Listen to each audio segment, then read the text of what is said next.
Dr. Ben, thanks so much. The floor is all yours. Thanks, James. So I guess, call me old-fashioned here, but I don't actually think you need a good reason not to kill people. I think you need a very, very, very good reason to kill people.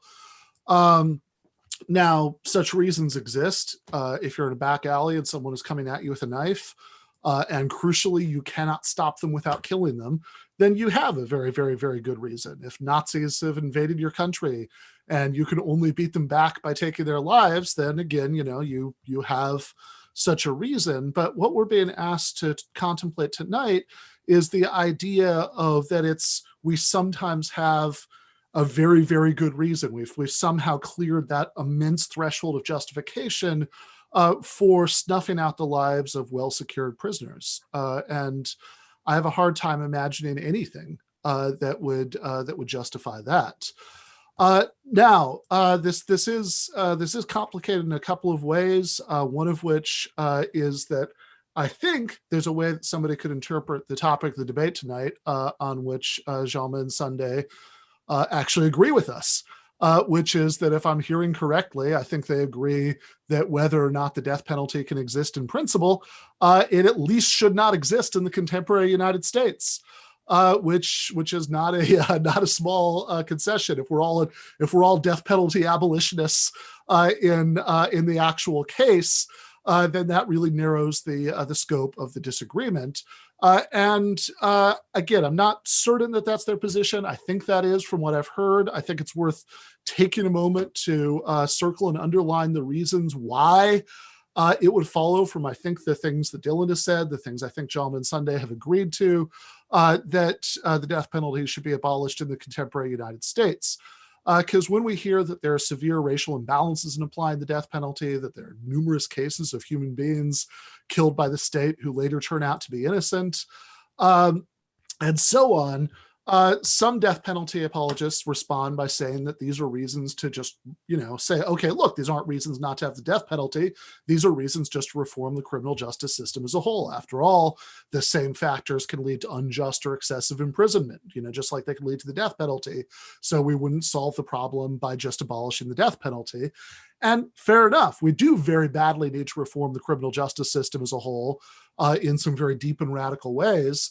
But all of this is a reason for the United States, at least, not to have the death penalty, in the same way that if you have an aged relative named Sam who wants to keep a gun in his home for the sake of self-defense, and you're trying to decide whether to let him do that, and you know for a fact that Sam is half blind, extremely paranoid, more than a little bit racist, and has repeatedly shot at the mailman, all of that, even if you think some people should be allowed to have guns in their house for the sake of self-defense, all of those would be really good reasons not to let Sam have a gun in his house.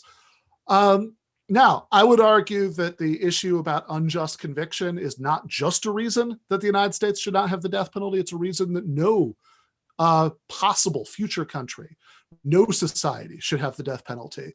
I'm a socialist, but you're not going to find me claiming that in some future socialist utopia, nobody is ever going to be wrongly convicted.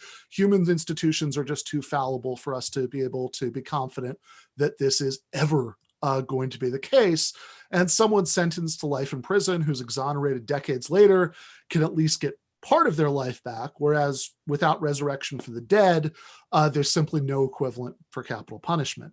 Another way that this debate has been complicated, given the opening statements, is that the reasons that almost everybody who supports the death penalty are reasons that the other side has disowned. That standard defenses of the death penalty involve some combination of retribution and deterrence, and we've heard that Jaume and Sunday don't actually believe in either of those things. I would argue that if you listen closely, what Sunday said at the end did sound pretty retributive-ish to me, but he at least says that he doesn't. But since, again, almost anybody who supports the death penalty is going to support them for this reason, it's worth thinking through some of the reasons beyond the Kantian ones that they mentioned that these don't hold water.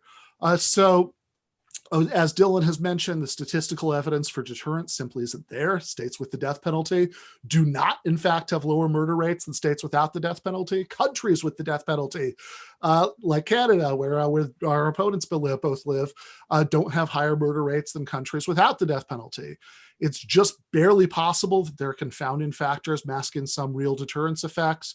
But even if that were true, it wouldn't matter. If a combination of different economic circumstances and no death penalty can bring about a lower murder rate than we'd have with the combination of a death penalty with the economic conditions prevailing to death penalty states, then the moral imperative to pursue an economic strategy for lowering crime rather than resorting to a barbaric practice like the death penalty to achieve the same end would be overwhelming.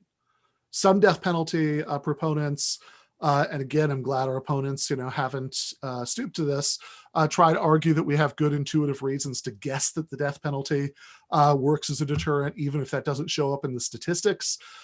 So there is something that you often find in essays defending the death penalty, where, they'll make this analogy. Well, the death penalty is like a lighthouse. We only know how many shipwrecks there are.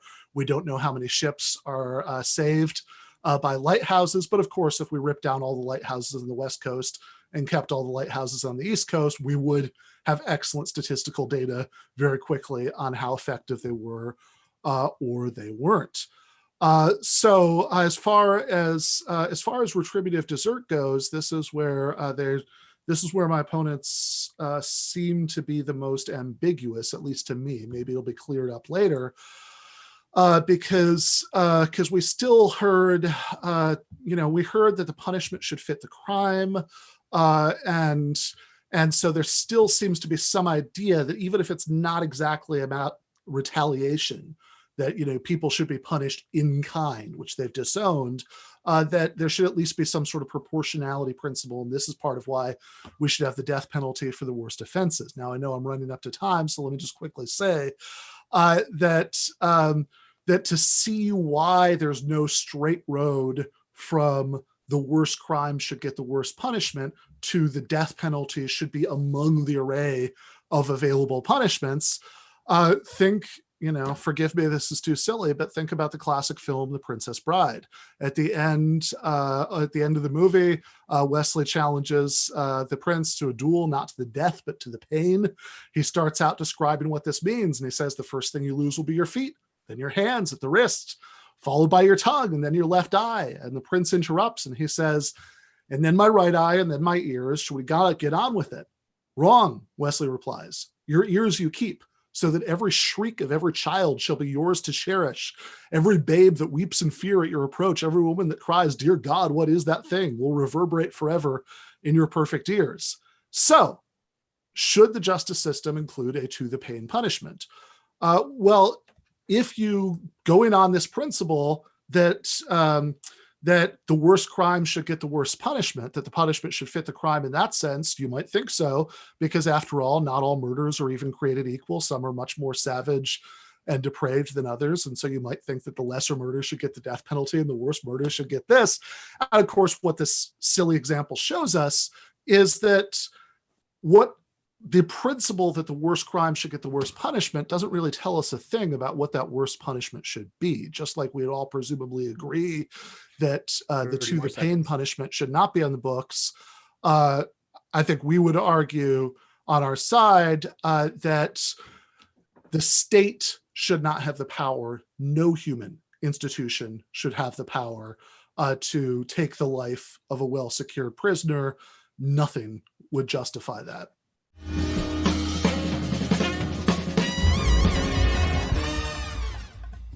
You have been watching free public content from Give Them an Argument. To access every single episode of the show, the main show on Monday nights, all of the streams, all of the debate breakdowns, all of the patron-exclusive post-games on Monday nights, all of the patron-exclusive bonus episodes every week, and much, much more, go to patreon.com/Ben Burgis. I cannot resist ending this with, don't be foolish.